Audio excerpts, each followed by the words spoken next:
Hey Jordan, how's it What's going? up? How you doing, man? Doing fantastic, you? Man, great as always, brother. Nice. We didn't miss each other today. No, same time, finally, brother. Man, after you told me about the time zone, I was like, yeah, I because I thought it was the same one. Oh Um, yeah. yeah, I didn't verify, my mistake. See, I didn't even Uh, consider, so I didn't even know about it. but here we are. Yeah, It's a pleasure. Thank you to be here. for sure, man. Um, like I've mentioned, I had the intention of interviewing fighters and people in the combat sport, uh, showing like the behind the scenes and for people who don't know anything about the fight life, and um it's just an opportunity to share that side of combat sport and the more personalized, but also like every aspect that people don't know, and just a great way to share stories. So I start I today got with you. Um, so when did you start it martial arts? man. I stepped into the gym for the first time almost 2 years ago. So I'm pretty new to the sport myself. But beyond that, for only being in it 2 years, I've had 6 fights already, scheduled to have my seventh one, next month. So I've been busy as I've been in it, but I am new to it. So That's crazy. On the yeah, amateur level, or yeah, amateur level. okay. So you're from Louisiana? Yes, sir. That's where I'm from, born and raised, baby. That's dope, man. Yeah, man. 2 years, and who introduced you to that? Man, as like a teenager, me and my buddies used to call ourselves doing jiu-jitsu. We'd wrestle a lot. We had gloves. We would spar a lot, and we never really took it too serious. But that's kind of what I how I got into it. And one day, about 2 years ago, me and my girlfriend were sitting around watching a UFC fight, and I'm looking at the guys, and they're 125ers, and they're 5'6". I'm thinking I'm 5'11". So just like every other guy watching, I'm like, I could do I that. Let could me let do me go that. in there and just go fight these guys. Absolutely. I mean, Right. the UFC brought so much attention to combat sport. It's crazy. Like BJJ, and like you see what they're trying to do with the UFC Fight Pass Invitational. Like GSP is coming out of retirement to get a grappling match by the end of this year, and so many Man. people. I mean, accountant, nurses, just picking up this, and that's having a great environment that welcomes new people. I think Right. that's super great. Very important too, man. And Absolutely. the sport is growing quicker than any other sport I know of. Like 10 years ago, hardly anybody watched it, anybody knew what it is, and now it's like it's the front first thing, man. It's mainstream. Absolutely. You see NFL stars just like cage side. You see Mark Zuckerberg. You see All kinds of everybody. celebrities, man. Everybody's there. Trump. I mean, But yeah, everybody's there, dude. Everybody. like they had this event with Jake Gyllenhaal, and he has Uh got huh. this new movie, I think Roadhouse. It's coming out like this year, next year, and like they did like a mock fight and a fake weigh-in, and anyway, Man. it's crazy. I mean, Right.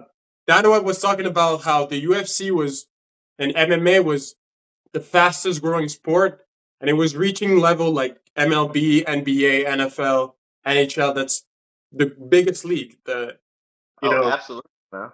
Absolutely. And really, all my friends, man, it's their favorite sport to watch. They're fans of every sport, but their favorite one to sit down and watch is the UFC or MMA. Absolutely. So, Dana White right. talks about it. It's like fighting is our DNA. He said at a conference, he said, if a fight breaks out just right in the corner, we're all watching. We're all Right. watching. Absolutely, dude. and, And if you're in the back, you're fighting for a spot to the front to see. and the thing is, he said, the best cricket player, I don't know his name. Who knows his name here? Thousands of people, maybe three-person knew.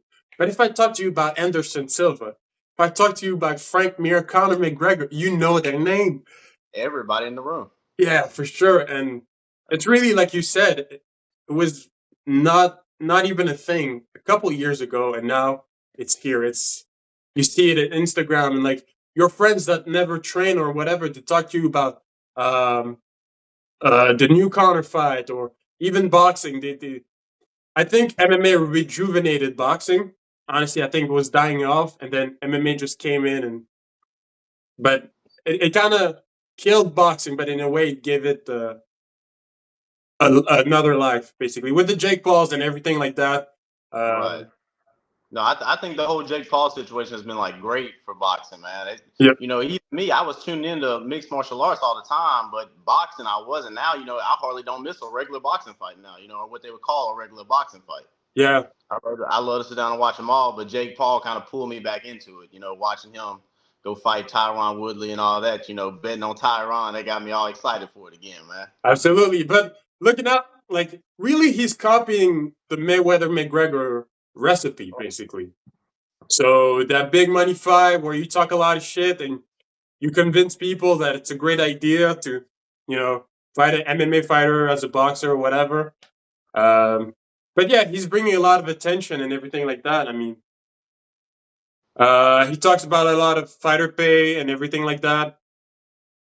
I mean, we'll see. I mean, it's not common for an untrained person who never did any amateur fight. Like he doesn't have an amateur record, but here he is making millions of dollars every year, and it's absolutely crazy. It's insane, man. It's insane. I mean, he's a good marketer. That's really what you need, like someone who sells the fight, even if you're not the best. Yeah, you got to sell it before you perform it. So hey, that might be the biggest part of selling it, man. There you go. And did you start it with BJJ or you started with straight? No, like I said, me and my buddies used to wrestle a lot, but whenever I started in with a boxing coach, James Georgetown. Actually, I'm still with him today. He runs the PBA Hard Hitters here in Baton Rouge, Louisiana. So yeah, I come from like a boxing background is what I started with. Perfect. And then you transitioned to MMA, basically. Right. Then really, out the gate, I knew I wanted to do MMA, but I just started from a boxing base, I guess you could say. So the whole time, the plan was to do MMA the whole time. So. Oh, okay. Right. I mean, boxing is a good base. We've always argued like which one's the best, the wrestlers coming in MMA or the boxer, and it's just like, I mean, if you have clean striking, world elite striking, you're going far. But if you're a wrestler, that's really a good base. And oh, that's the best place to be, man. I have the hardest time with wrestling guys, man. Anybody's ever beat me has always beat me by wrestling me. So okay. What's your record, by the way? I'm 2-3 in MMA, and I'm 0-1 in kickboxing. But I broke my foot in the first round. It was going good, but broke my foot. So that's crazy. And what are the promotion at that level in Baton Rouge? Yeah, I fight for AKA, American Combat Alliance, right here on my shirt. Perfect. So that's probably the biggest promotion that's in Louisiana. But also I fought for Cage Warriors too. We have a Cage Warriors here, so. Oh, nice. Yeah, that's the only two I've ever fought for. Okay, and that's it's such a good way to gain experience. And if you're planning on being a pro, amateur level is really where it's at, because you're not getting in there with like killers or whatever, and just the other guy might have a record of 0-1. He's starting out also. Right, yet same level.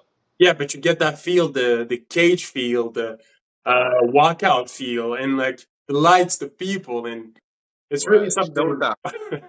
I mean, I don't know if you like remember your first fight, but it's like the emotion is crazy.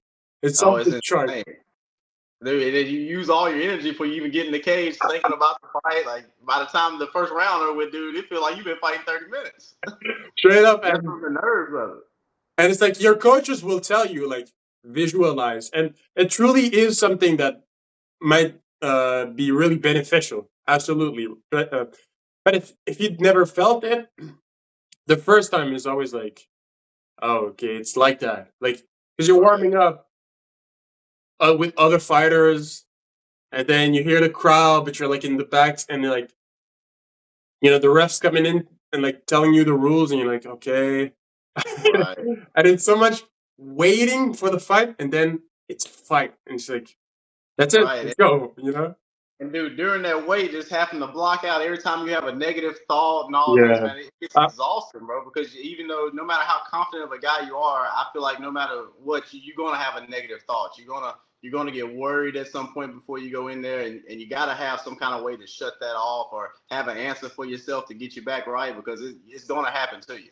Absolutely, but like it's often the idea, like Adesanya talks, like dying before you go to the fight. Like it's like Right. your life ends there, and everything else like bonus, and you don't think about anything else. Like just like people, they might ask you like, "Oh, do you hear the crowd? Do you hear this?" Like I don't hear like none of it. Nothing. Like I'm in there. Like, Right. it's so. I don't know. I feel like I'd like for people to like experience that. Like it's a level of focus you like, and you still hear your coaches. That's the thing. Right. Like clear, super clear. But everything else is just like you're It's so weird. good. Like when you walk into the cage, it's like everybody disappears, and it's literally just you and him, man. Yeah, It's for just sure. two people in there, but just you, like you said, you can hear the coaches clear, but everybody in the back is just a complete blur. It's a blur. It's an absolute blur, man. Right. It's crazy. And do you have any? You have a lot of good, a lot of sparring partner at your weight at your gym. Man, I'm the smallest guy. I'm a 125er, so I'm the smallest guy in my gym. But I think that plays to my advantage because every time I'm in there, I'm nervous at first. But every time I get hit, I'm like, man, that's nothing like the guy who just punched me last week. It's nothing like this. So if anything, I feel like it gives me a little bit of confidence for it to be that way. But I don't have a lot of guys at my weight. Okay. Yeah, it's sometimes if you're too heavy or too light, it's hard Right. to have sparring partners and everything like that. But yeah, sometimes you got to go to other gym or bring some guys. And, Exactly. but it's also the experience level. Like a complete white belt, I don't know if he can really help you. Like Right. so even if he's Really can't make you work. no, exactly. Right. You need like a matching experience, basically. Right. And sometimes that can be hard to find. Really, yeah, exactly. Like, Right. Especially like here in Louisiana, man, it's kind of hard to travel to other gyms and spar guys because if I go spar with the 125 at this gym, I might be fighting him next month. yeah, exactly. And now you done showed them all the tricks in your bag that you got right now. We amateurs, we ain't got a whole lot. You done showed them what you got. Absolutely. But it's like how can I say that? How's Baton Rouge? Like, is it a big city or? It's the capital of Louisiana, so it's a big city for here. Yeah. But like it's not like Las Vegas, Houston, Dallas. It's not like that. But Okay. it's the biggest city in Louisiana, or one of them. And Dustin Poirier is from Louisiana. Yeah, he's from about an hour away in Lafayette. Okay, Lafayette. Yeah, man. It sounds like a fighting town. Like Dustin's from there. I think other fighters are from there. Yeah, Matt Chanel, he's in the UFC currently. He's from Louisiana. We got a lot of fighters coming out of here, man. A lot of talent, bro. Nice. Like good. And even our regional scene is like it's pretty big. A lot of people come. A lot of people tune into it. And I wanted to ask you that. What's y'all's regional scene like out there in Canada, man? Yeah, we got I mean, with the laws, sometimes it's tricky. Honestly, it's getting out loud. Like for me personally, I fought in the Fight Quest promotion. It's an amateur circuit level promotion, but we did it on a native reserve, basically, because it was illegal in our province, basically. So it's like kind of bending the rules, and you're allowed here because like the jurisdiction, I guess, doesn't reach that point. So right when I did, it was illegal actually. But we have amateur circuit. Got a couple promotion here in Quebec province. In the rest of Canada, I think they might have some, but they also have a professional promotion basically, and it's leagues like before the UFC, but these guys, they go to like more mid tier, like ONE FC, Bellator, PFL, and all these stuff, and then they get picked for the UFC. Basically, we got a couple of guys in the UFC. I mean, a lot of Canadians in the UFC. Right. But yeah, that's what it looks like right now. That's what I was curious about. I didn't know how legal it was up there or anything, so that's what I was curious about, bro. Yeah, I mean, with the laws, but like you said, it's growing sport. So France is talking about how to make it legal, London or Canada and stuff like that. And You see these events that 5 years ago you were not allowed to host an event or whatever, compete at that.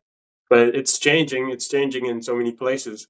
But if you look at the history of UFC in United States was not legal. I mean, it's a long story. I don't know if you know, but like you couldn't sell it on TV. Basically, it was only, I think, Spike TV was able to broadcast those fights.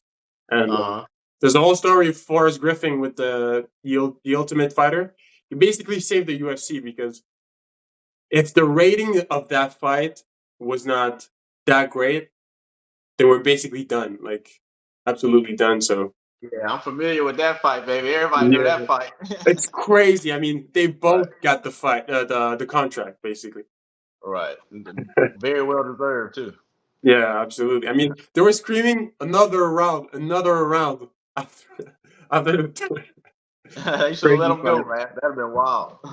It's a crazy fight. And now Forrest is managing the UFC Performance Institute. Super great. I mean, it's really growing. Have this facility for fighters. You know, you're completely taken care of, nutrition and everything like that. That's great. Right. Absolutely. Especially a lot of fighters, man. It's hard to train the amount of time you actually need to train and work a job, man. Yeah, absolutely. Like you have to, whenever you have the financial means for it, you just have to be full time because it's a serious job. Like it's not tennis. And not at all, man. You're playing. You're playing with your life in there, bro. Straight up. I mean, some of these guys, they really get hurt. Like, man. Oh, actually, see, before I moved to Baton Rouge, I was living in Vidalia, Louisiana. Yeah. And I was training with a guy down there named Justin Thornton. Right. I trained with him for probably about a month into it, and he took a fight for the BKFC, bare knuckle. Yeah. He's actually the one who he fought and died, and he got knocked out and he died probably about a month after the fight. So it's like you say, it's a very dangerous sport. You're definitely playing with your life, man. Yeah, exactly. And well, that's the thing. That's what makes us crazy. Because people like my brother, I called him. I was like, "Oh, I'm fighting my first fight," and he's like, "Why?" Right. Like, why? Same thing with my dad, man. I mean, how could you like tell your mom, dude? Like, oh, I'm gonna go in this cage and fight another guy. Fight another guy. And because when you're in it, it's so normal. It's like, yeah, of course, this is my sport, this is my passion. I'm gonna compete in it. But when you take a step back, you're like, oh, that's actually crazy. It's pretty insane, bro. There's nothing else in the world like it, man. Modern day gladiator type of stuff, bro. Straight up. I mean, it's just different. Like, but the feel of it, it's like it's a chess match between you and me. It's like, and it's so cliche to say. It's like, oh, it's mental. It's not that physical, but it's really. It really is. That's the thing. It absolutely is, man. Unless you've been there, you wouldn't know. It looks so when you're watching fighting. It looks so physical. It looks like whoever hits harder, whoever hits faster. But man, it's a game of minds, bro. It's who's recognizing where the weakness is at. Absolutely, and this is why we love these breakdown channels, like explaining the details and how the guy was cutting this angle. It's like I didn't like the Joachim Buckley KO, super famous. He throws a kick, guy catches it, he thinks he's safe, and he gave him that spinning kick. But the thing is, Khabib was giving a casual breakdown. He was like eating, just filling up his plate, and he was like. Yeah, that's interesting because he has this ankle sock, like ankle brace. He's like in the fight. He's like in that moment, Joachim was like, "Oh man, I'm like hurt," and he probably think like it's a bad thing. But actually, after the fight, think like, "Oh, if I didn't have this, the foot would have slipped because of the sweat." Usually, that's what like when you catch a kick, it slips, but he didn't because of that ankle sock, and it was like. Oh, like that's just how life works. Sometimes you think it's a bad thing, but it might be the best thing for your career, for your life. And it's crazy because I didn't even catch it. And it's like the fight IQ of some of these people that have done it, like, and I've seen like 20 breakdowns on that KO. And I was like, okay, I've seen it all. Khabib comes out with this 10-second thing, and I was like, there's levels to this. I didn't Man. for 10 years I've been doing this and I didn't catch that. And like usually you Right. can tell like, oh, like this guy's trying to set up a takedown and this and but it's crazy, man. It's absolutely crazy. Dude, man, it's so beautiful to sit there and listen to somebody who's at the highest level break it down, man. Like it gets me excited. I start rubbing my hands and shit, man. I get excited when that happens. I mean, it's like it's a science, but it's really an art also. I Right. mean, like you look at these game plans that these guys they're able to finish their opponent in the first round because they know like Connor was practicing his left hook on Aldo in the back. Like you can see camera Oh, I've footage seen of that it, clip. I've and seen he's that clip. showing how he'll just and that's crazy because that's IQ. That's basic because and he said it. Timing beats speed and precision beats power. Like if you have the timing, it doesn't matter how fast the other guy is. Like you'll hit and like if you're precise, you got him clean. It's over. Right. It's over. Like so your friends who never fought, they're like, oh, it's a tough man sport. It's like, oh no, it's not. It's a thinking man sport actually. Like They do. They really. think it's like a meathead sport, but it's not, bro. Meatheads do not do well in the gym, man. They're the Well, first one out of there. absolutely, because Right. you're getting hit and you're thinking, oh, I'm just gonna brute force my way to a victory. It's like, no, absolutely. Like, you're gonna take so much damage. Right. And the first time you spar, you're like, what is this? Oh, man. It's like waking up in that dream where you got to fight and you can't throw your arms or nothing, dude. That's what it's like, man. Exactly. And your opponent doesn't even have to be that good to. No, He's just not at waiting all. for you to do something dumb and just making you pay for that. And just like, oh, Right. okay, I gotta learn this. That's crazy because it's really like a lighter fighter than you can really just beat you up if you're not experienced. And it's crazy because every day you feel safe. Every day you walk around and you're like, oh, okay, I could handle myself. But once you get into this position where it's really uncomfortable and the pressure is on and you're starting to experience pain and everything like that, I mean, yeah, it's different. You crumble. Like people, they do sporadic things that like, and it's just like they don't think they're breathing heavily. They're super stressed, super tense, and it's just that's the first time. That's the first time, like for sure. Right.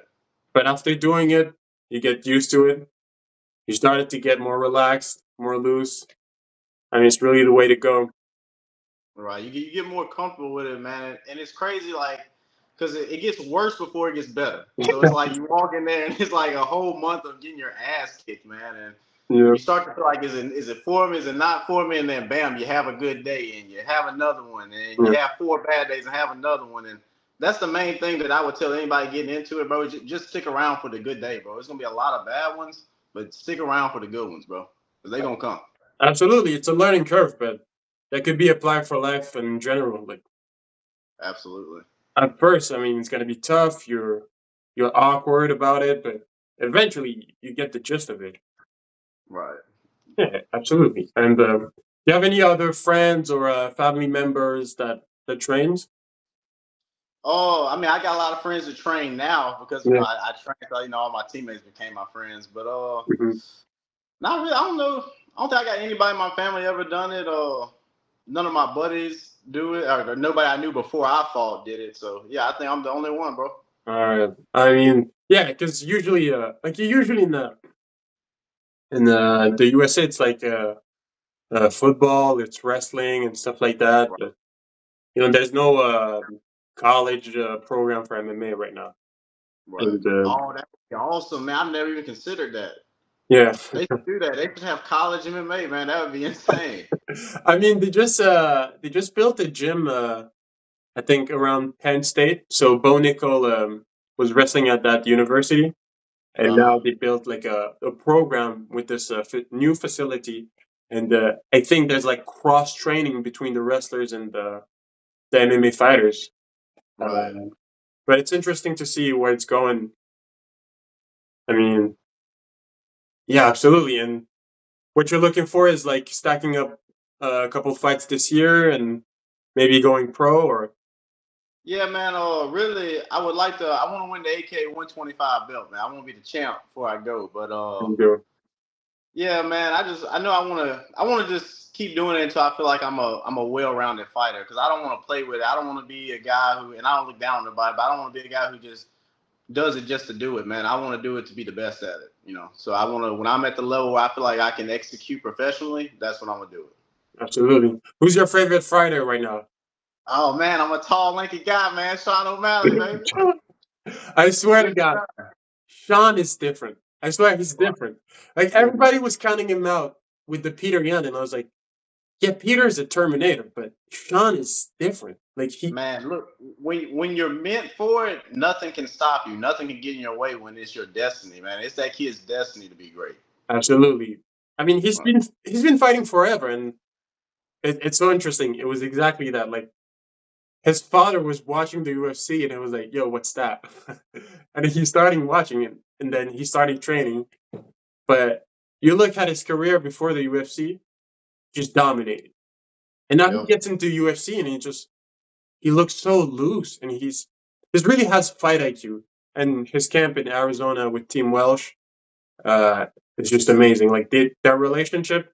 First of all, like Tim is an ex-fighter who's doing well Right. also, but his jiu-jitsu, his striking, like Sean is really. I mean, yeah, people who don't know, they're like, oh, this guy's goofy. He comes to the press Right. conference with his hair and everything. Man, look, if I saw him in the street and I had to fight somebody, I would pick him. Hell, you know, he looks like an easy target, bro. Yeah, I mean, Um, he really wants like he's smarter than people like give him credit for. Like he's really planning the thing, and he had this big suspension for the tinted supplements, and right. still like whenever he came back, it was like nothing happened. Right, just even like he had a even gained a step. He really Yeah, been working in 2 years. Must have been. yeah, absolutely. I mean, Sean is one of my favorite fighters. Also, like Who is your favorite, man? my favorite. I mean, right now I would say like Ilya Taporia.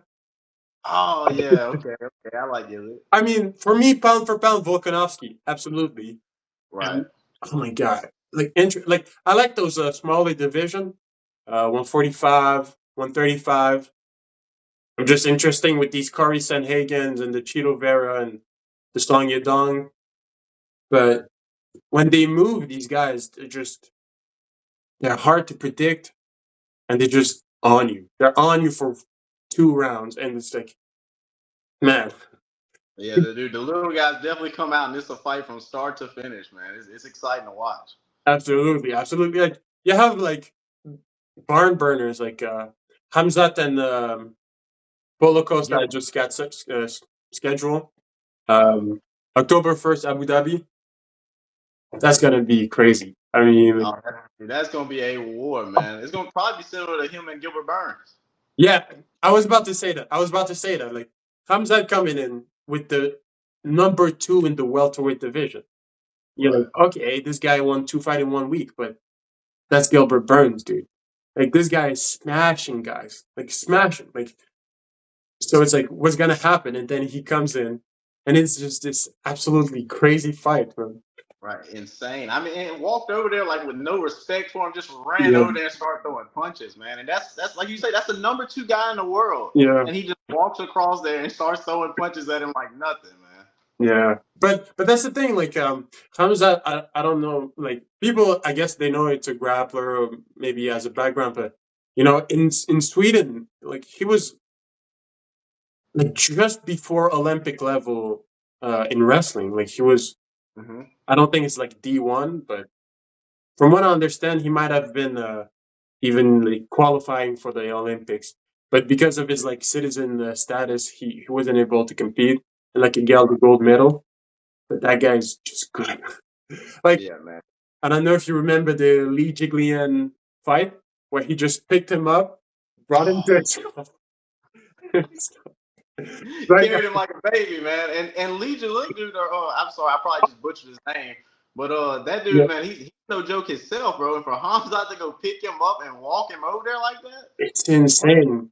Because you think like UFC is the level, it's the best and the best, but even in the UFC, there's levels to this. It's just right? absolutely like. you look at Woodley and Darren Till. I mean, we didn't know what was going to be in that fight at the welterweight, but Woodley took him out in first round, second round, and it was like it didn't even look like fair actually. Like some of these fights, like you look Holly Holmes, Ronda Rousey, and you're like, oh man, that's not even fair. Right. I mean, Even like John Jones, Surreal Gone almost, just yeah, walk over there and throw him in a headlock and choke him out like that. You're like, man, it's really levels to this, man. absolutely, absolutely. And it's weird how the way the number one might beat the number two, but the number two beat the number three, and the number three was able to beat the number one or whatever. Right. MMA math, it never Yeah, makes sense. MMA math, exactly. Right. But man, I mean, did you see? They just came out with this. I think it's a game. So basically, UFC fans can make a card like a fantasy football, but like for MMA.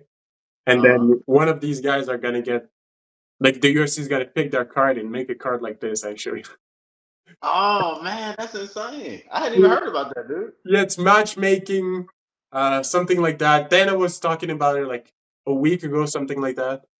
Right. I'm gonna have to And look into that, dude. I want to make my cast, man.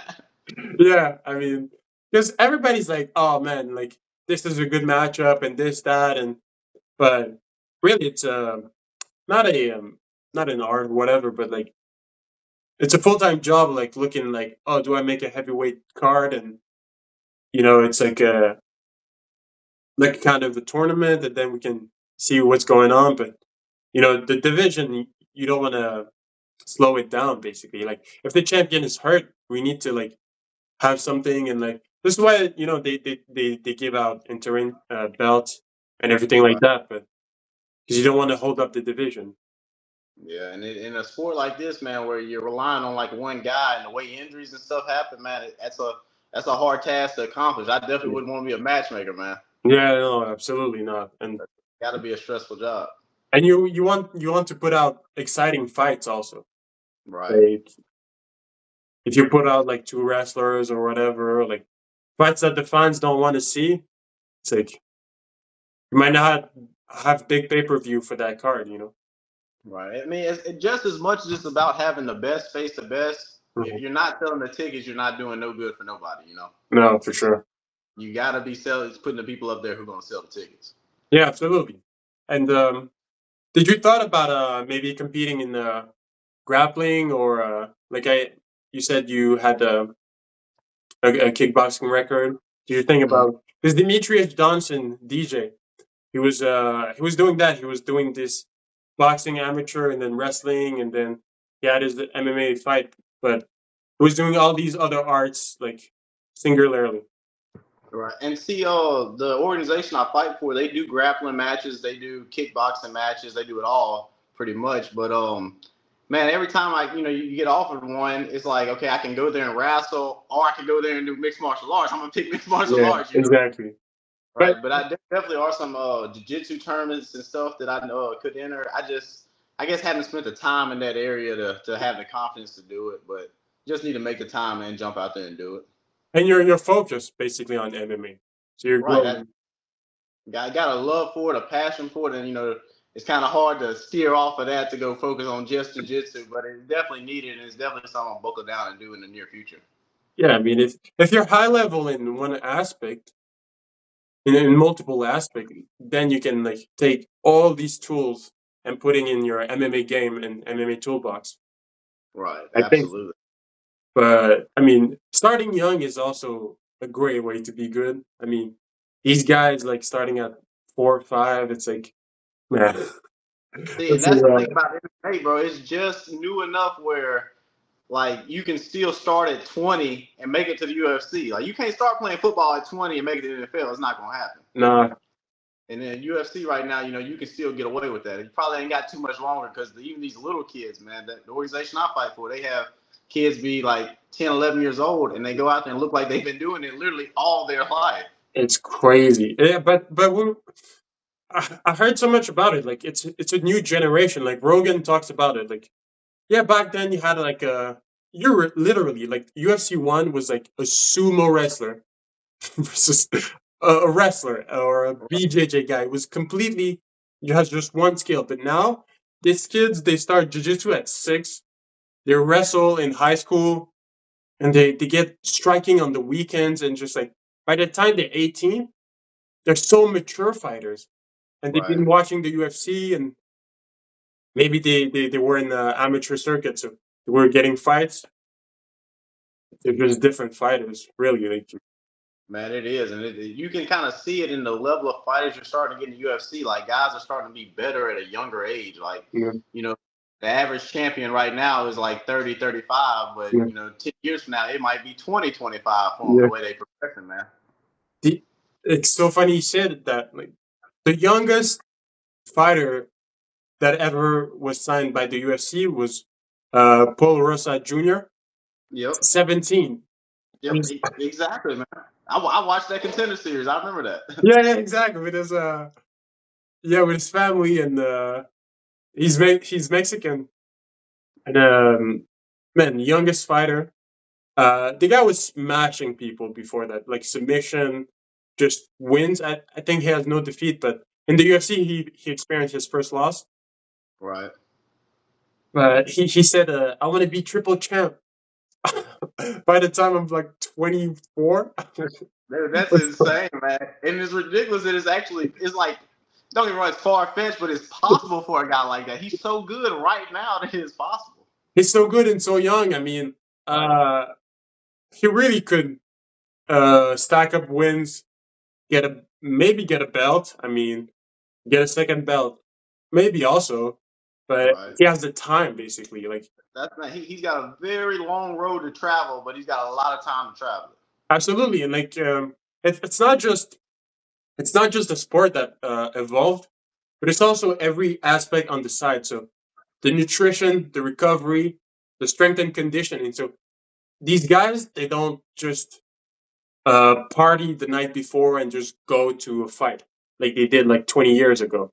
Now they're Right. like they have their nutrition on point, their sleep is on point. So a guy like him can stay healthy for a long time. So he's got more time and more active time where he's not going to be out for injuries or he's not going to miss weight. So he's going to have more opportunities. Yeah, I Man, mean, the triple. sky's the limit, man. The sky's the limit for him. Yeah, yeah, absolutely. I mean, because his striking is all right. It's good for setting up his grappling. So it's like Bryce Mitchell basically. Okay. A 145, 155. So Bryce Mitchell is a black belt in jiu-jitsu and his striking is not like crazy. Like it's not high. It's high level, but Enough for him to get inside and get to the takedown. He can get to the hips with it. exactly, and get the submission. Like this is Right. what And also, when you're a wrestler like Bryce Mitchell or them guys, man, you can get away with some things because guys are so worried, and I've been that guy, so worried about getting taken down. We forget you got hands. I forgot you could throw them, man. So it's so funny you said that. Exactly, but it's like it's the Khabib in the second round versus Connor, where he dropped his level and comes with that overhand because once you're threatening with the takedown, you're worried, and then your hands are low, and then boom, you get caught. I mean, Uriah Hall's first fight was Chris Weidman, and he said he was so scared he got TKO'd because he was so scared of this high level wrestler, American wrestler. He was like, I was worrying about the takedown, worried, but then boom, I get caught. And right, that's crazy. Imagine your first fight. man, it make it hard to have a second one. I mean, yeah, but like you said, like I mean, it depends. Like if it's really not for you, you should not keep going. But Right. yeah, sometimes it's really like that. You just get smashed your first times, and you got to keep Man, going. I've actually heard of stories of guys who's gotten there their first time, knocked a guy out in like 5 seconds, and even like they won the fight and be like, dude, I never want to do that again, man. Like that guy wanted to kill me. Yeah, I don't yeah, want to be in there no more. I never want to try that again. After they knocked the guy out in 5 seconds, man. yeah. It's different because it's pure aggression. It's bad Right. intention. Like like some of these guys, it's a competition for them. So it's like they're gonna try to win the fight. But some of these guys, you're like, dude, if the ref doesn't pull me off of you, like I'm hurting you. It's really They bad want intention. right, and they want to hurt you, but not even. I don't even think it's from like a malicious standpoint. Some guys, that's where they got to go. Like, Yeah, because fighting is such an emotional thing. You have to be at a point. Some guys got to be at a point where they don't care about anything, including your life. yeah. It's exactly that. And Right. for someone to tell me like, oh, I don't want to do it, even if I won, like I get it, because just that look of pure bad attention. Right. I mean, it's different. Like you don't have that in your everyday life. Like someone who's trained, who's looking at you like they're gonna hurt you really. Like not Right. like it's not fake. And especially like when you've been, you're new, you've been sparring, and all your sparring partners have been trying to get you used and comfortable. So they've kind of been brother-in-law in you, Yeah, kind of doom, doom, yeah, doom. Then you get there with a guy whose face don't say brother-in-law no more, yeah, exactly. or a guy who really want bad intentions. It'll shake you up, man. But Yeah, just just and that's why I think the amateur ranks are good for, man. It's good to learn how to settle those nerves, man, and like yeah, understand that he got the meanest look in the world on his face. He still got to knock me out. He still got to do the work. So yeah, all that don't matter, and you learn that as you go. absolutely. All right, I mean, that's crazy. I don't want to take up too much of your time. It's been a blast, really. for sure, man. I've enjoyed it. This is my first one, man. I wanted to do it because I plan on having a successful career and having many more chances like this.